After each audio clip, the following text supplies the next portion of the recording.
우리가 성탄절을 아기 예수님이 탄생하신 날로 기념하고 축하합니다. 이건 아이들에게 들려주기에 가장 좋은 수준의 이야기잖아요. 이걸 어른들의 버전으로 바꾸면 어떻게 되겠어요? 하나님이 인간의 몸을 입고 이 땅에 태어나신 겁니다. 이 신비로운 사건을 교회사에서 뭐라고 하냐면 성육신이다 이렇게 이야기해요. 성육신. 이 성육신 이야기를 가장 잘 보여주는 이야기가 있습니다. 피터 스카지로가 쓴 정서적으로 건강한 교회라는 책에 보면 이런 이야기가 있어요. 4살짜리 여자아이가 잠을 자다가 한밤중에 깬 거예요. 한밤중에 깼는데 너무 무서운 거예요.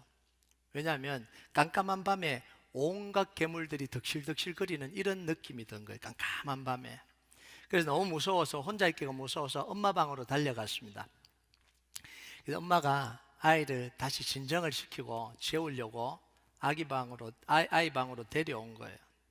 그러면서 불을 다 켜주고 확인을 시켜줍니다. 아무것도 없지 다 확인을 시켜줘요. 이제 가려고, 애를 재우려고 이제는 불을 끄고 침대에 눕히고 이제 빨리 가야 되니까 가려고 이렇게 이야기를 해요. 얘야 무서워하지 마라. 이 깜깜하지만 너 혼자 있는 게 아니고 하나님이 너와 함께 있다. 그러면 엄마 알았어요 가서 이래야 되잖아요. 근데 이 아이가 뭐라고 이야기하냐면 엄마 알아요. 하나님이 나와 함께 계시는지 알아요. 그런데 육신의 몸을 가지는 엄마가 함께 있었으면 좋겠어요. 가지 말라는 이야기잖아요. 가지 말라. 이게 성육신이에요. 몸을 입고 함께하는, 보이도록, 만질 수 있도록. 마태복음에 보면 마리아를 통해서 태어난 아이 이름을 뭐라고 이야기해요? 예수라 하라 이렇게 이야기했잖아요. 이 뜻이 뭐예요? 여호와는 구원이시다. 여호와께서 구원하신다 이렇게 이야기를 해요. 근데 또 다른 이름을 주시죠. 그게 뭐예요? 임마누엘이다 이렇게 이야기했어요. 마태복음 1장 23절 보겠습니다. 같이 읽겠습니다. 시작. 보라 처녀가 잉태하여 아들을 낳을 것이요 그의 이름은 임마누엘이라 하리라 하셨으니 이를 번역한즉 하나님이 우리와 함께 계시다 함이라. 예수님이 인간의 몸을 입고 이 땅에 오신 게 뭐냐면 임마누엘입니다. 임마누엘은 하나님이 우리와 함께 계시는 거예요. 그래서 예수님이 우리와 함께 계실 때 뭐가 이루어져요? 임마누엘이 이루어지고 그 임마누엘은 뭐냐면 구원이 이루어진다라는 이야기예요. 자, 누가와 마태, 그러니까 마태와 누가는 이 예수님이 인간의 몸을 입고 온 그 스토리를 기록을 해줍니다. 마리아와 요셉을 통해서 온 이야기를 기록을 하고 있죠. 그런데 요한은 이 이야기를 기록을 안 해요. 기록 없잖아요. 근데 대신 뭘 하냐면 예수님이 이 땅에 오실 때 왜 구원이 이루어지는지를 설명하는 거예요. 그래서 마태와 누가는 그 스토리 자체를 설명을 해주는 거고요. 요한은 그 스토리는 설명을 안 하는데 왜 예수님이 오신 게 임마누엘이고 왜 예수님이 오신 게 우리에게 구원이 되는지를 설명을 해주는 거예요. 여러분 1절과 14절을 이어서 한번 읽어볼까요? 같이 읽겠습니다. 시작. 태초에 말씀이 계시니라. 이 말씀이 하나님과 함께 계셨으니 이 말씀은 곧 하나님이시니라. 말씀이 육신이 되어 우리 가운데 거하심에 우리가 그의 영광을 보니 아버지의 독생자의 영광이요 은혜와 진리가 충만하더라. 제가 지금부터 차근차근 설명할 테니까 잘 따라오셔야 돼요. 요걸 못 따라오면 오늘 설교가 안 됩니다. 자, 태초에 뭐가 계셨다고요? 말씀이 계셨다 이렇게 이야기합니다. 그 말씀이 누구라고요? 하나님이다. 자, 그 말씀이 육신의 몸을 입고 우리 가운데 오셨어요. 그분이 누구라고요? 예수님입니다. 자, 그러면 예수님이 누구예요? 자, 다시 한번 할게요. 요거는 잘 해야 되니까. 자, 태초에 말씀이 계셨습니다. 그 말씀이 하나님이에요. 그죠? 그 말씀이 육신을 입고 이 땅에 왔습니다. 그분이 누구예요? 예수님이에요. 그러면 예수님은 누구세요? 태초부터 계신 말씀이고 동시에 하나님입니다. 자, 그래서 요한은 그 예수님에 대해서 2절에서 5절 사이에 설명을 하고 있는 거예요. 같이 읽겠습니다. 시작. 그가 태초에 하나님과 함께 계셨고 만물이 그로 말미암아 지은 바 되었으니 지은 것이 하나도 그가 없이 된 것이 없느니라. 그 안에 생명이 있었으니 이 생명은 사람들의 빛이라. 빛이 어둠에 비치되 어둠이 깨닫지 못하더라. 예수님이 태초에 하나님과 함께 계셨습니다. 예수님은 천지를 창조하셨습니다. 예수님 안에 뭐가 있다고요? 생명이 있습니다. 그리고 예수님은 뭐예요? 빛이세요. 자, 그래서 예수님은 뭘 통해서 생명을 불어넣으시냐면 이 빛을 통해서 생명을 불어넣었다라는 거예요. 여러분, 빛은 뭐냐면 어둠을 몰아내고 생명을 공급하는 게 이게 빛이에요. 그래서 빛은 생명이에요. 그래서 하나님이 천지를 창조하실 때 가장 먼저 하신 게 뭐예요? 빛이 있으라 라고 한 거예요. 빛이 있으라. 혼돈과 공허와 흑암으로 가득한 그 땅, 죽음으로 가득한 땅에 뭐예요? 빛을 비추어서 생명을 불어넣으신 거예요. 그게 생명의 역사가 창조의 역사입니다. 빛을 통해서 일어난 생명의 역사예요. 자, 그런데 반대로요, 어둠은 뭐냐면 죽음이에요. 죽음. 사람에게 어둠이 임하면 죽습니다. 그렇죠? 설명을 해볼까요? 눈에 어둠이 임하면 눈이 죽어요, 안 죽어요? 죽습니다. 이걸 뭐라고 이야기하죠? 눈이 실명했다 이렇게 이야기합니다. 실명했다는 게 뭐죠? 빛을 잃었다라는 거죠. 빛을 잃은 게 죽는 거예요. 마음에 어둠이 찾아오면, 사람의 마음에 어둠이 찾아오면 어떻게 돼요? 마음이 죽잖아요.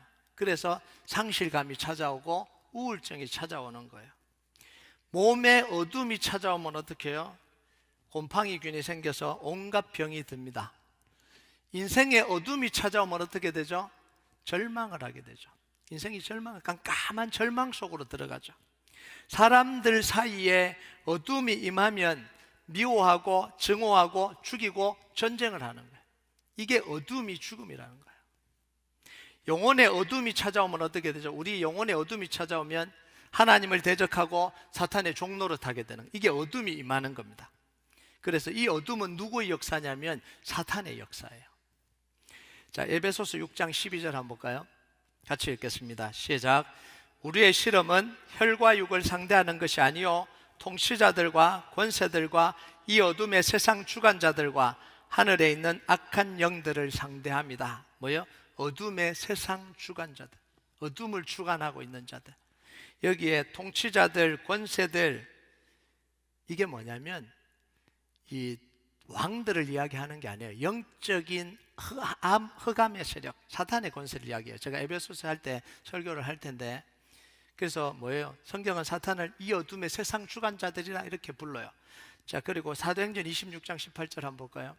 같이 읽겠습니다. 시작. 그 눈을 뜨게 하여 어둠에서 빛으로 사탄의 권세에서 하나님께로 돌아오게 하고 죄사함과 나를 믿어 거룩하게 된 무리 가운데서 기업을 얻게 하리라 하더이다. 이게 뭐냐면 사도 바울이 다메섹 도상에서 예수님을 만나고 난 뒤에 빛이신 예수님이 강하게 내리비치잖아요. 그러고 난 뒤에 복음을 깨닫고 하나님의 음성을 듣습니다. 그런데요, 사도 바울이 사람에게 복음을 전해서 예수 믿게 하는 걸 뭐라고 표현해요? 어둠에 사로잡혀 있는 사람이 어둠에서 빛으로, 사탄의 권세에서 하나님께로 돌아오게 하는 거예요. 이 어둠이 뭐예요? 사탄의 권세. 예수님의 이 땅에 오신 사건, 그 사건을 요한은 이 맥락에서 설명하는데 이렇게 표현을 해요. 5절을 볼까요? 같이 읽겠습니다. 시작. 빛이 어둠에 비치되 어둠이 깨닫지 못하더라. 어둠의 땅에 생명을 주시기 위해서 예수님이 빛으로 오셨는데 뭐 했다고요? 어둠이 못 깨달았다라는 거예요. 다른 말로 하면 어둠에 사로잡혀 있어서 빛을 보지 못했다라는 거예요. 자, 10절과 11절에는 또 다른 표현으로 표현을 해요. 한번 볼까요? 같이 읽겠습니다. 시작. 그가 세상에 계셨으며 세상은 그로 말미암아 지은 바 되었으되 세상이 그를 알지 못하였고 자기 땅에 오매 자기 백성이 영접하지 아니하였으나. 세상은 누가 지은 거예요? 예수님이 지었다라고 이야기하잖아요. 그럼 누구 땅이에요? 예수님의 땅이에요. 그럼 세상에 있는 사람들 누구 백성이에요? 예수님의 백성입니다. 자, 그런데 주인이신 예수님이 자기 땅에 왔는데 백성들이 알아봤다고요? 못 알아봤다고요? 못 알아봤다는 거예요. 영접하지도 않았다 이렇게 이야기합니다.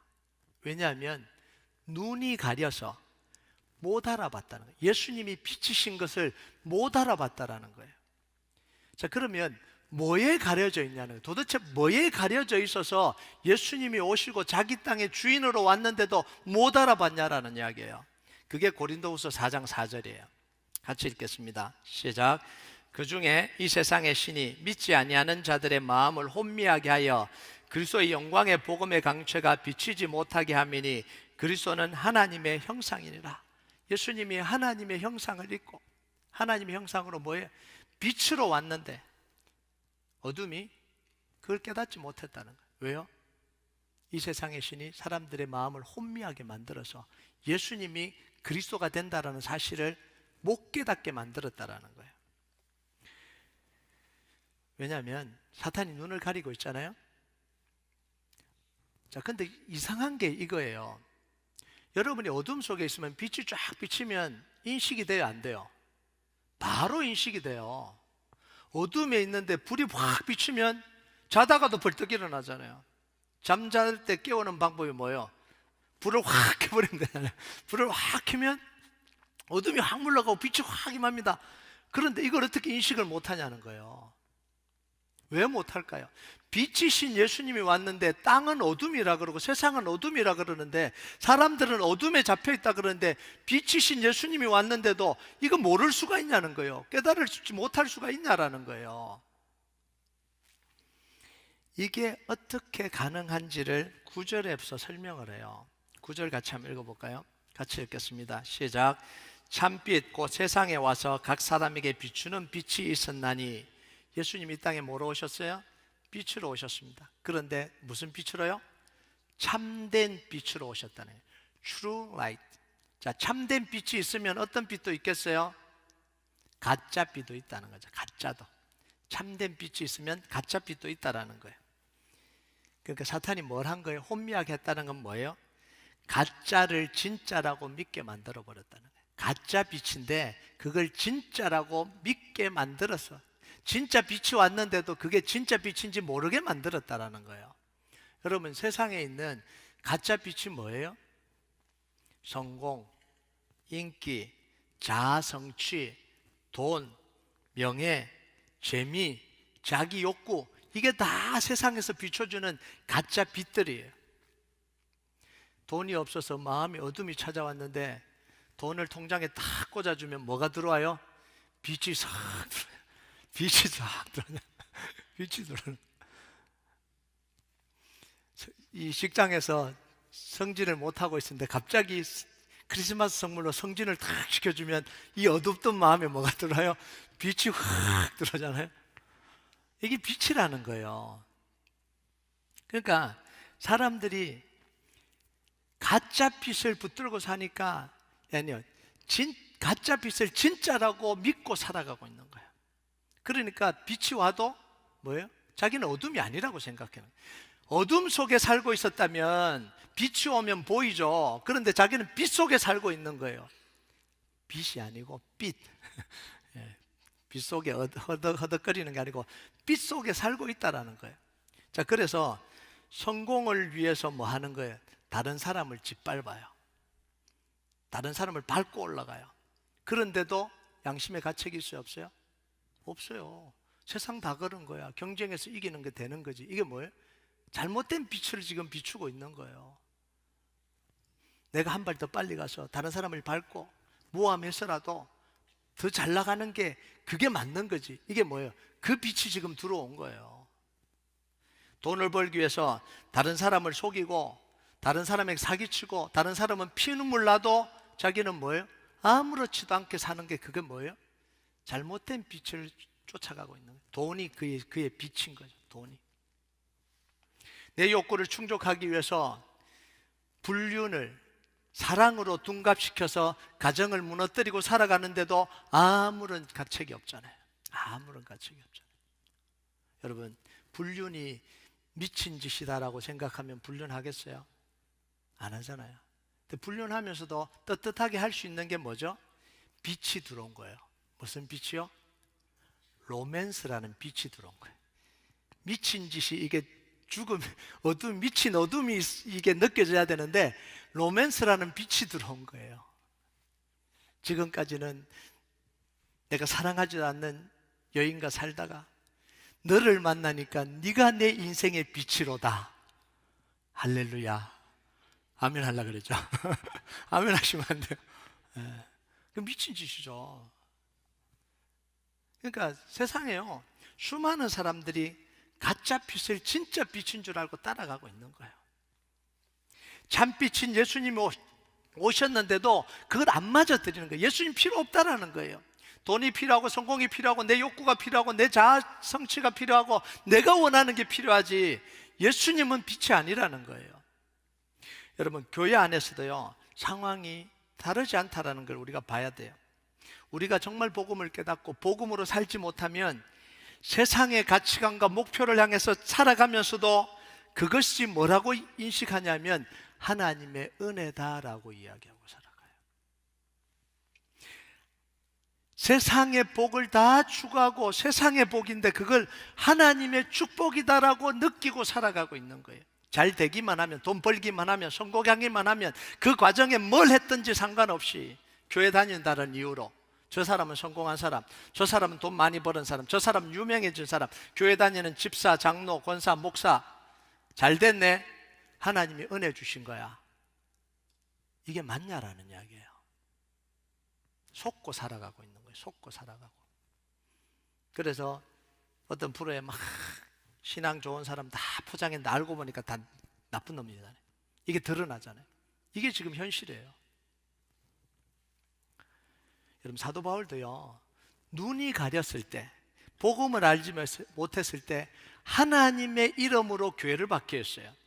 여러분, 하나님의 이름으로 교회를 박해하는 게 이게 가능하냐? 눈이 가리니까 가능하더라는 거예요. 그래서 예수님이 뭐라고 이야기를 해요? 다메섹 도상에서 사울아 사울아 네가 나를 왜 박해하냐 이렇게 이야기하잖아요. 네가 나를. 근데 사울은 뭐 하고 있는 거예요? 하나님을 위해서 하는 거예요 이러고 있는 거잖아요. 하나님을 위해서 예수 믿는 사람들을 다 박해한 거예요. 자, 사도행전 22장 3절 4절 한번 볼까요? 같이 읽겠습니다. 시작. 나는 유대인으로 길리기아 다소에서 났고 이성에서 자라 가말리엘의 문화에서 우리 조상들의 율법에 엄한 교육을 받았고 오늘 너희 모든 사람처럼 하나님께 대하여 열심히 있는 자라. 내가 이 돌을 박해하여 사람을 죽이기까지 하고 남녀를 결박하여 옥에 넘겼노니. 왜요? 하나님께 대해서 열심으로 이렇게 했다라는 거예요. 자, 그런데 복음을 알고 나니까 자기가 한 그 행위가 얼마나 잘못됐는지를 깨닫게 되는 거예요. 자, 디모데전서 1장 13절 14절 한번 볼까요? 같이 읽겠습니다. 시작. 내가 전에는 비방자요 박해자요 폭행자였으나 도리어 긍휼을 입은 것은 내가 믿지 아니할 때 알지도 못하고 행하였습니다. 알지 못할 때 행했는데 복음 깨닫고 나니까 자기가 했던 짓, 하나님을 위해서 했던 짓들이 뭐냐면 비방하고 박해하고 폭행한 거라는 거예요. 잘못된 걸 자기가 예수의 이름으로, 예수 이름 아니냐, 하나님의 이름으로 했다라는 걸 알게 된 거예요. 복음을 알고 난 뒤에 그래서 사도 바울은 뭘로 사냐면 살리는 자로 살아가요. 세우는 자로 살아가요. 생명을 주는 자로 살아가죠. 그래서 자기는 복음에 비친 자다 이렇게 이야기해요. 그 복음에 비친 자라는 말 안에는 사도 바울의 아픔이 있어요. 고통이 있어요. 무슨 고통이 있어요? 사도 바울이 누구를 죽였어요? 스데반을 죽이잖아요. 예수님을 가장 사랑하고 예수님을 가장 잘 섬겼던 그 스데반을 누구 손으로 죽여요? 자기 손으로 죽여요. 내가 예수님을 믿고 복음을 알고 보니까 정말 내가 얼마나 잘못된 일을 저질렀는지, 내 손으로 스데반을 죽게 했다는 게 그게 얼마나 고통과 상처로 남아있겠어요. 평생 남아있죠 이거는. 그래서 나는 모든 사람에 대해서 복음에 비친 자다. 이건 복음에 비친 자도 있지만 그 가장 중심에 누가 놓여 있겠어요? 스데반을 죽인 아픔. 내가 죽이지 않았다면 스데반이 복음 전한 자로 살고 있었을 거 아니에요.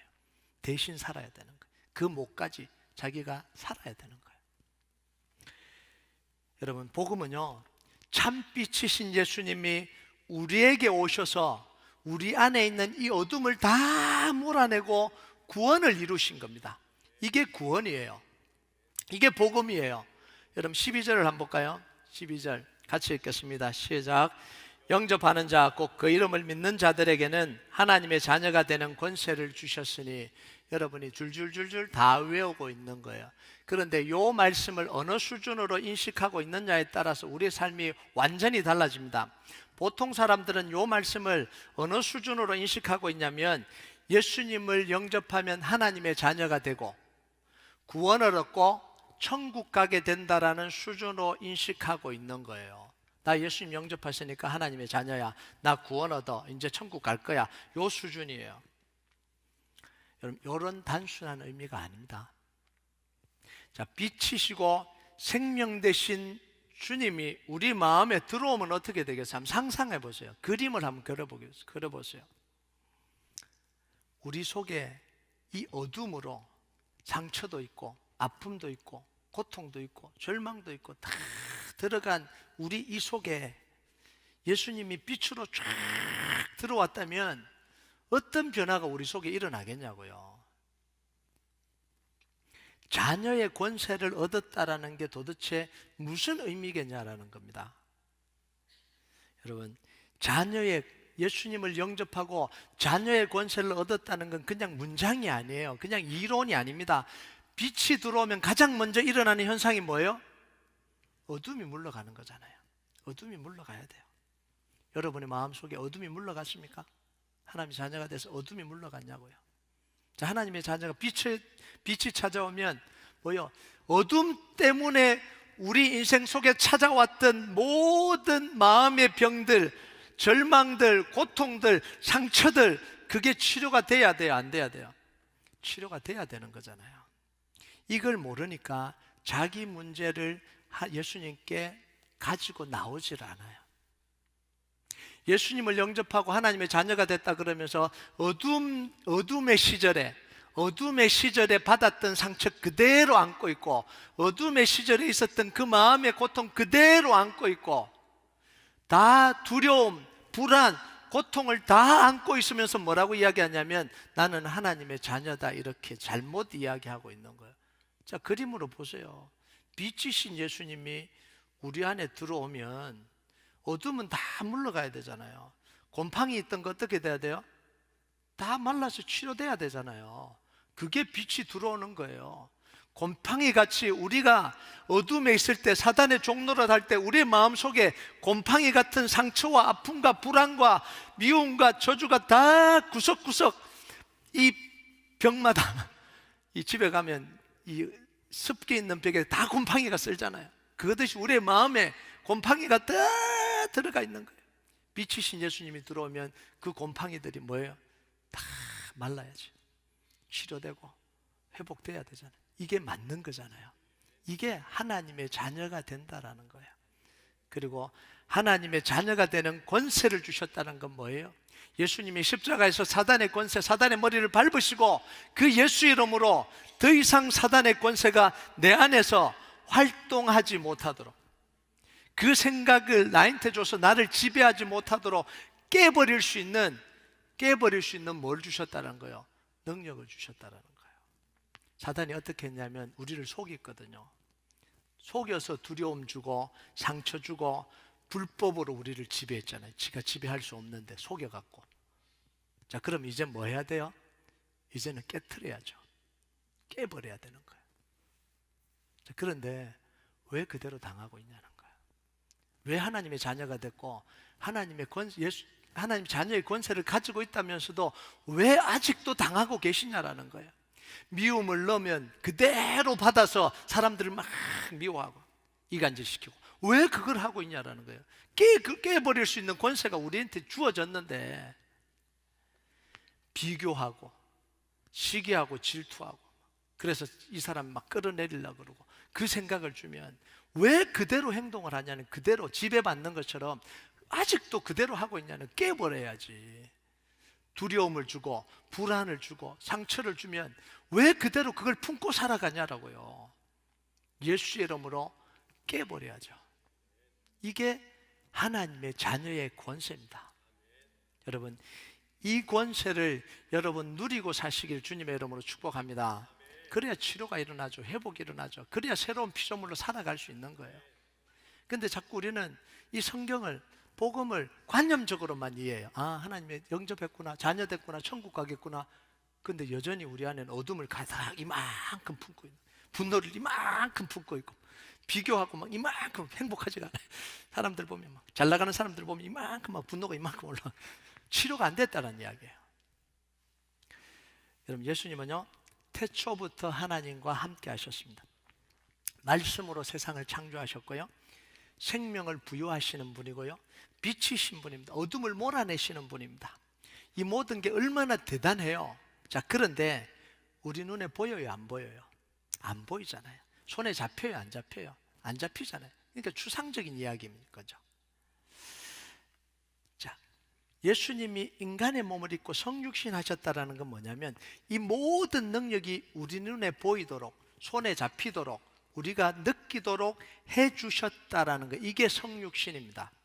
그래서 요한은 자기 복음서에서 성육신 하신 예수님을 보여주려고 하는 거예요.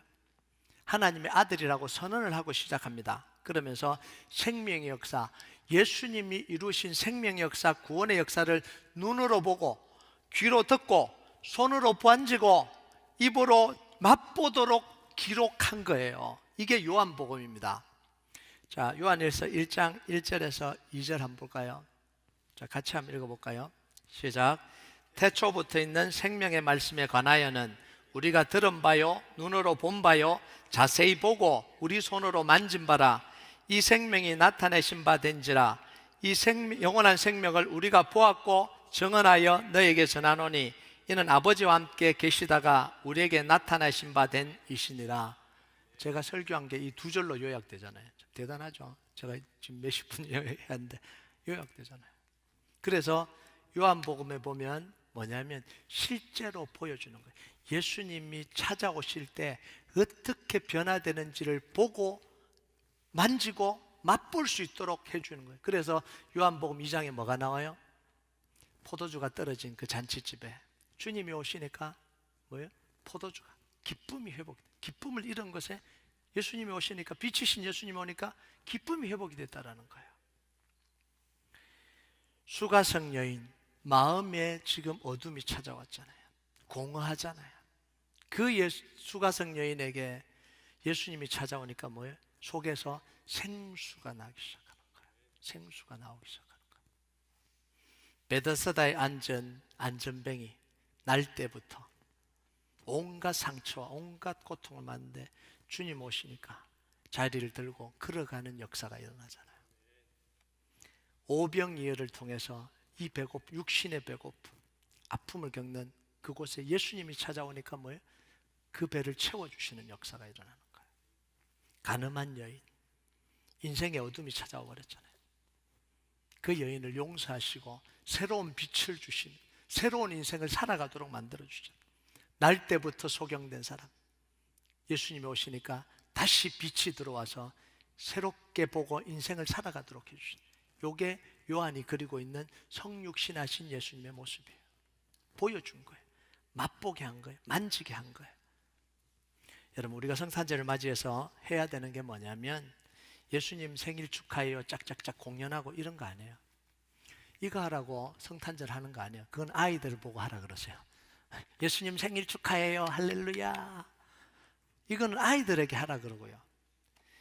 예수님을 우리의 마음속에 모시고 뭐가 일어나야 돼요? 구원의 역사가 일어나야 됩니다. 구원의 역사가 일어나야 돼요. 우리 속에 있는 어둠이 나가야 되고요, 상처가 치료돼야 되고요, 미움이 치료되고 불안이 치료돼야 되는 거예요.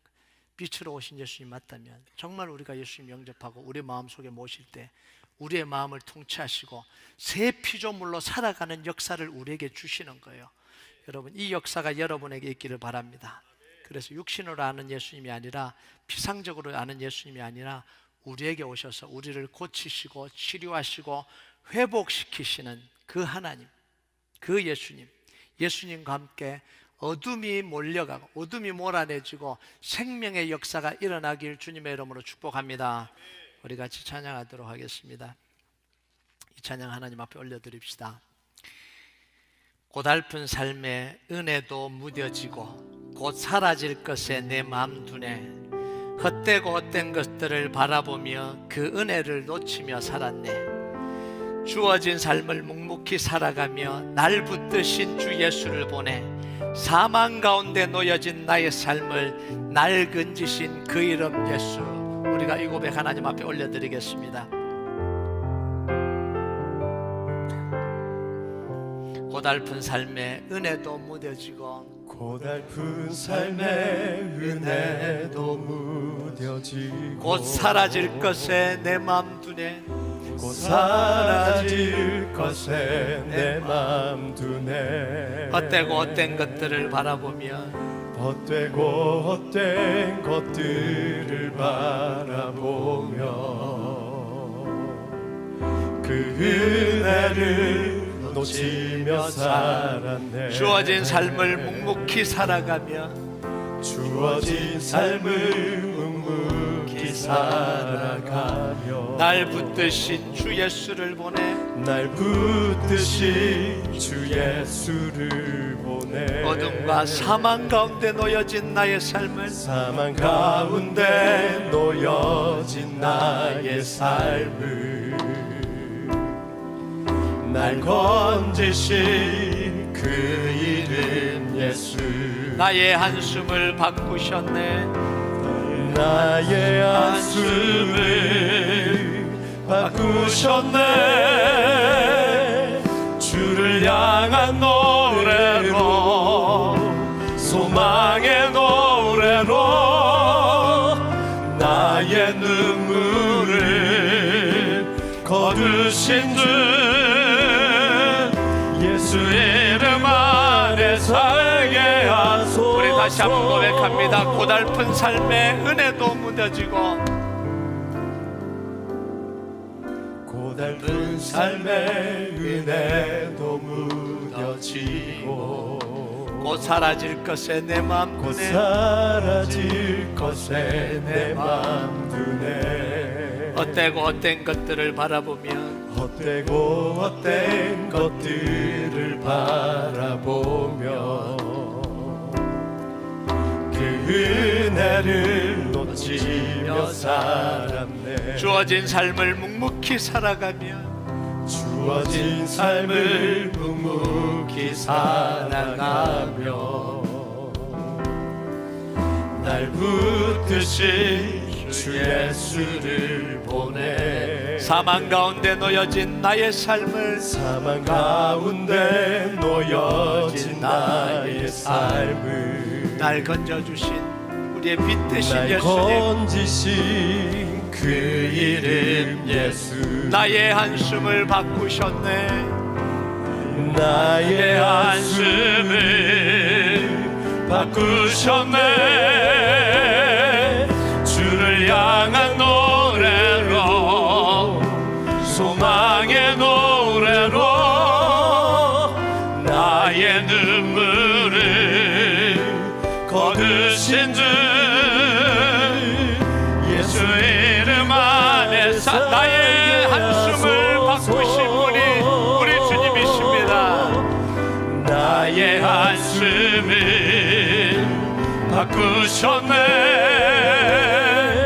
주를 향한 노래로 소망의 노래로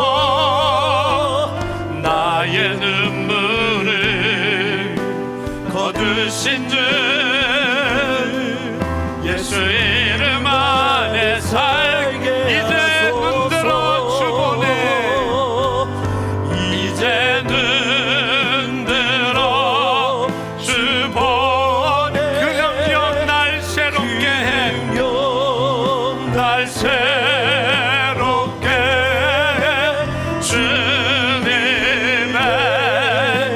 사랑 날 만진 내 모든 두려움 사라지네. 모든 두려움 사라지네. 폭풍 속에도 주 붙들고 속에도 주 붙들고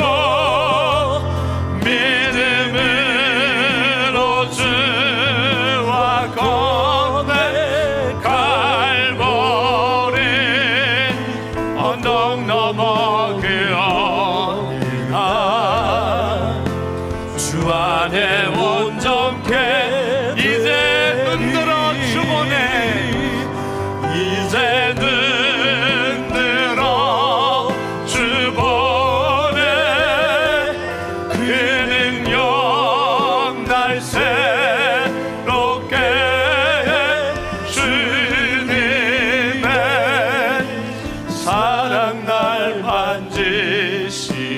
내 모든 두려움 사라집니다. 모든 두려움 사라지네. 폭풍 속에도 주 붙들고 폭풍 속에도 주 붙들고